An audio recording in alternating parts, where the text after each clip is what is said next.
Let me just say this. Senator Hoeven and I fundamentally disagree on this issue, but he's right. This is a high-profile issue. It is an issue of enormous significance. What is the issue? The issue is that the scientific community is overwhelmingly in agreement that climate change is real, that climate change is caused by human activity, that climate change is the most devastating planetary crisis facing our planet, that climate change has already caused serious problems in our country. New York Times, I believe today, serious drought in Arizona, and they're wondering how those major cities in Arizona are going to get the water that they need in years to come. We have throughout the world heat waves in Australia. We have flooding. We have forest fires. And what the scientific community tells us is that maybe, just maybe, we have a window of opportunity, 10, 15 years, to radically transform our energy system, move away from fossil fuel, move to energy efficiency, move to sustainable energy, and maybe, just maybe, we may lead the world in getting China and India and Russia and other countries to follow us. But if we do not do that, then the future of this planet in terms of the habitability of it and what we leave our children and our grandchildren is in doubt.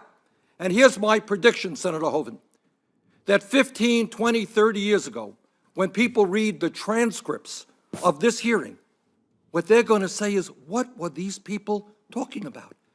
How could they not listen to the 97% of scientists who write on this issue in peer-reviewed journals who are telling us the danger of increased dependence on fossil fuel? That's what they will tell us.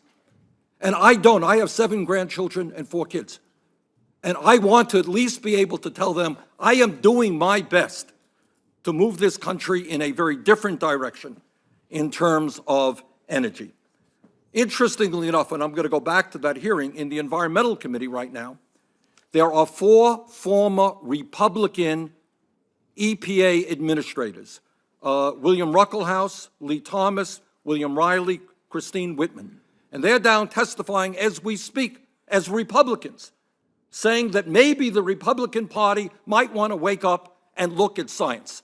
Yes, we have differences of opinion on all kinds of issues, but I would hope that as United States Senators, we do not reject scientists.